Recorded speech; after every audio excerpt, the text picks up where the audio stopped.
નર્મદા ડેમના હાલ બતાવું આપને કે જ્યાં 23 દરવાજા સિઝનમાં પહેલી વાર ખોલવામાં આવ્યા છે।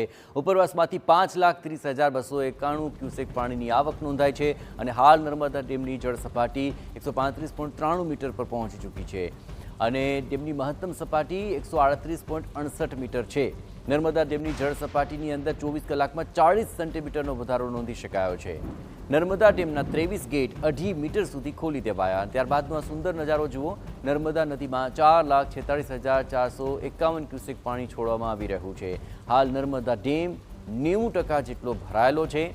ભરૂચ, નર્મદા અને વડોદરાના 27 ગામોને એલર્ટ કરવામાં આવ્યા છે।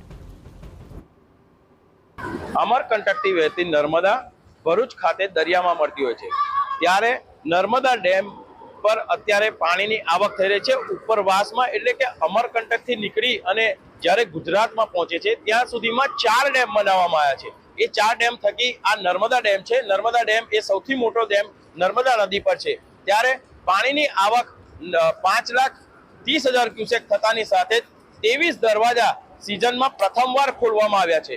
આ દરવાજા ખોલતા જ 4.5 લાખ ક્યુસેક પાણી નર્મદા નદીમાં છોડવામાં આવી રહ્યું છે અને આ નદીમાં પાણી છોડવાના કારણે નદી કાંઠાના જે ગામો છે તેને અત્યારે એલર્ટ મોડ પર મૂકવામાં આવે છે। જો વાત કરીએ ઇતિહાસની, જો વાત કરીએ તો 2017માં નર્મદા ડેમનું લોકાર્પણ પ્રધાનમંત્રી, ત્યારબાદ 2 વર્ષ બાદ 2019માં નર્મદા ડેમના 26 દરવાજા ખોલવામાં આવ્યા હતા।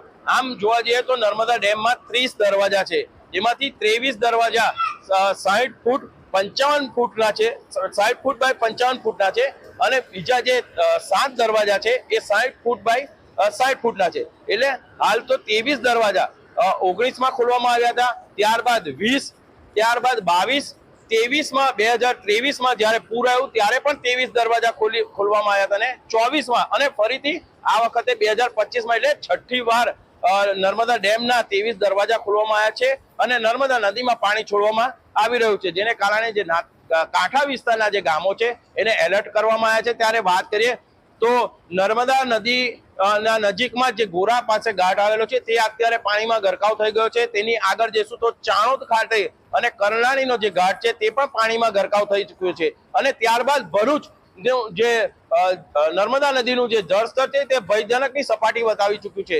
એટલે પરંતુ પણ પૂરની કોઈ પરિસ્થિતિ અત્યારે સર્જાઈ નથી, કોઈ ગામડામાં પાણી ભરાયા નથી, તે એક સારી વાત કહી શકાય।